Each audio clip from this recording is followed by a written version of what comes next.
And let's talk about the housemaid. So we were just talking about how Shang-Chi's Simu Liu was sitting here saying, like, yeah, white people get to fail upwards. And, they continue to get gig after gig after gig after gig, even if nobody goes to see their movie. Like people like Glenn Powell most recently, and people like Sydney Sweeney. But the reality of the thing is, the big A-list celebrity or superstar doesn't even exist anymore. So, the way that we used to revere celebrities, like Will Smith was a star. Dwayne Johnson can't even open a movie anymore. Nobody cared about that Smash Machine movie that he did, even though he wants, people to take him serious as an actor. I feel like he waited too little too late to try to prove to us that he's, a thespian all of a sudden. But and then like I was saying, Sydney Sweeney, Glenn Powell, so many others. Tom Cruise couldn't even get enough of y'all to come watch the last Mission Impossible movie, which finally got a release date on Paramount Plus in December. So it's finally coming out. But nevertheless, Sydney Sweeney has a new movie coming out, and according to the reports, the tides may be changing. She might have her first theatrical hit on her hands. So Sydney Sweeney really needs a hit right now, and coming off the Christie debacle, she must be thanking her lucky stars that she already has another film lined up in December. Early tracking suggests it might be a mid-budget success. Paul Feig's The Housemaid stars Sweeney and Amanda Seyfried in a pulpy, trashy thriller. Sounds right up my alley. That has started to screen slowly for critics ahead of its December 19th release. Eternally, the word on the curb is that a couple of critics have seen it and said the movie's a lot of fun. Who knows? Maybe after this, the reviews might turn out positive for this one, unlike all her other stuff, where Christie was mixed. People didn't particularly care for Americana. I don't think critics care for it. Nobody went to go see that movie either. So, of course, the first reactions that have popped up about The Housemaid shouldn't be taken too seriously, but clearly Lionsgate has confidence in this project, and they've allowed the social media embargo to break almost a month before the film's release. More good news for Sweeney. Internal tracking for The Housemaid is actually very promising. The budget is reportedly to be only $35 million, and it's currently projected to earn $30 million domestically on opening weekend. Well, if that does happen, they've already made, well, I would say they've only got like what, $5 million left to recoup that budget back. And then, of course, the marketing, how much they decide to spend on that.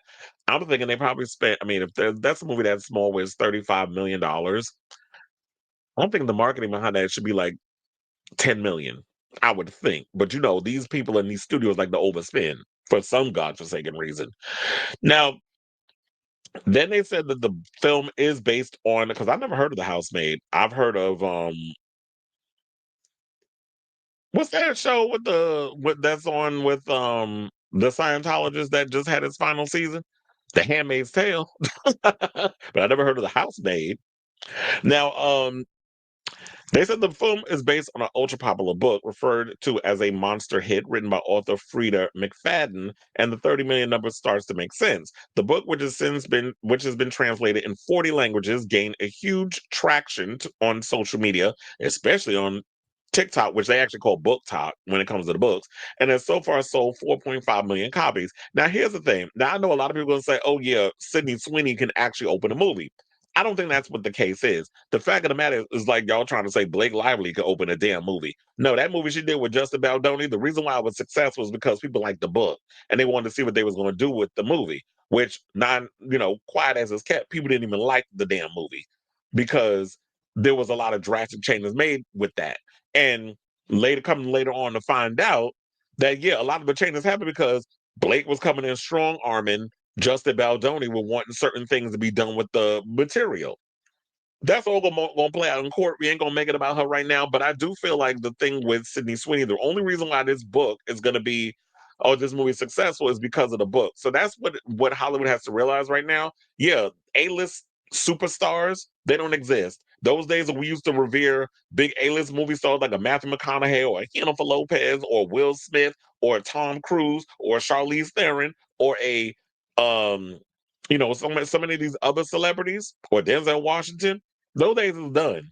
We don't go to see movies for celebrities anymore. People want authentic, real material. So if something is based on a book, something's based on a comic book, something's based on a video game, something's based on anything that's a pre-existing IP, that they grew up with or they became aware of or they read it or whatever the case is, that's what's going to get butts in seats, not something based off of some female boxer that ain't nobody ever heard of. Name one damn movie that we've seen that featured a female boxer that people that was a big hit. I think there's one. That movie that Clint Eastwood directed, that oh my god, what's her name? The actress that was in Karate Kid Part 3. Look, I took it back. Hilary Swank. That was the only movie that I could tell you that was like based on a female boxer that did well. Wait a minute. I think also didn't Girl Fight with Michelle Rodriguez, her breakout role? Didn't that wasn't that a hit too? It was an independent film. Million Dollar Baby. Thank you. So that I think is like the only big female centric boxer movie that was successful. Don't nobody know who this Christie lady is? Unless you're a person of a certain age. And even then, y'all didn't even care to go see it. So they also said that the trailer plays as salacious and kitschy, entirely watchable, and carries a distinct, a simple favor vibe.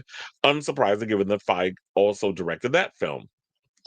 Now, yeah, they said there's a lot of titillating sex scenes, which work less as narrative choices and more as a way of stripping the story of its Lifetime movie sheen. Because, yeah, when you see a lot of this stuff, it does give Lifetime movie of the week tease. Like, if you even think about Hannah Ross the Cradle, the original and that horrible remake, they definitely play into that Lifetime movie of the week tease. But we all love the original Hannah Ross the Cradle with Rebecca De Mornay and Annabella Sciorra because it had all the crazy, wonky things going for it. And it was 90s when that movie came out. So it's quintessential 90s.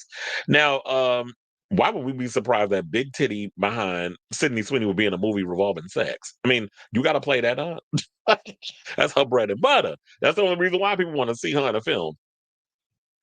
So, yeah, they said there's a lot of titillating sex scenes, and the film gets graphic, topless shots, rear nudity, and by the finale, a turn into bloody, brutal violence. So, like I said, it's trashy, it's sleazy, it's totally up my alley. I'm looking forward to seeing this movie.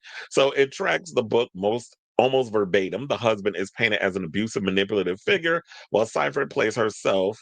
Increasingly unhinged, strategically positioning Sweeney as the innocent.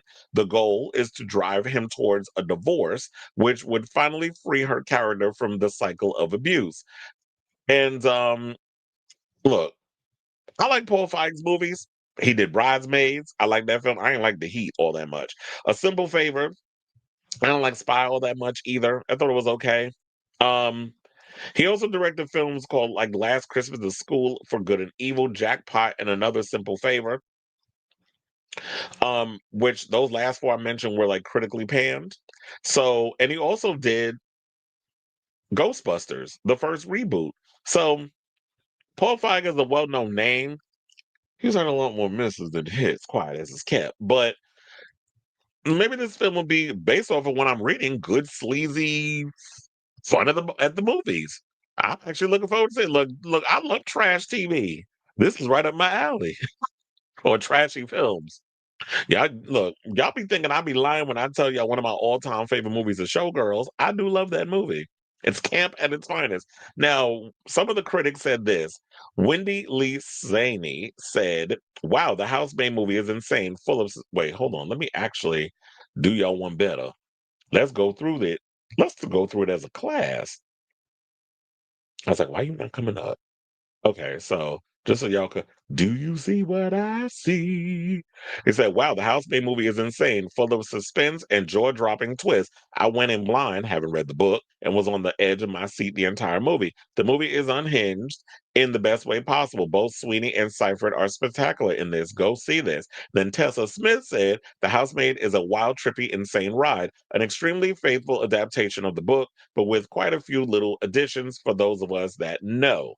I screamed, I cheered, I freaked out. Amanda and Sydney and Brandon are incredible together. Wait, Brandon who? Who's playing the husband?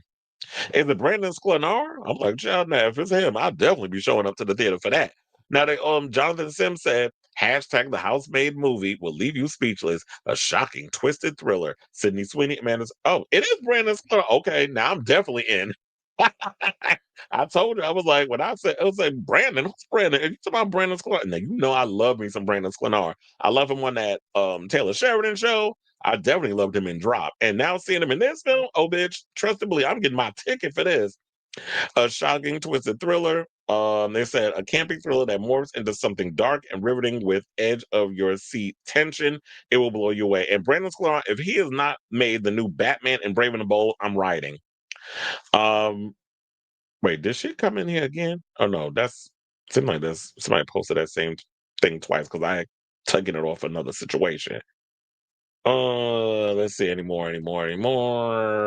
Yeah, it seemed like it's y'all repeating yourselves. The Housemaid, cutthroat and surprising in the best way possible. Sweeney and Seyfried put on an incredible showing with this thrilling, if can be, film about manipulation and empowerment. A narrative is also consistently compelling with every turn.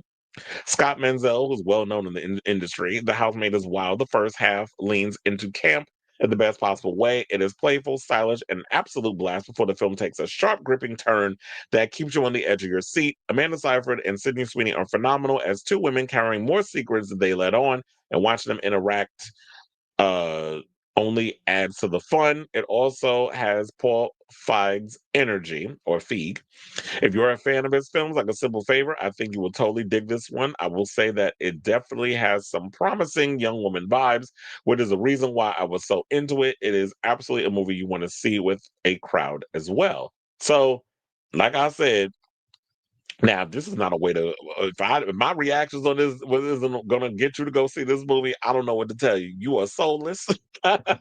You are dark sided, and I'm gonna pray for you. No, I'm just kidding. If you don't want to see it, that's fine. But I'm definitely going to see this mess. So, because it sounds like more of the stuff that Sydney need to be portraying instead of trying to act like she a legitimate actress.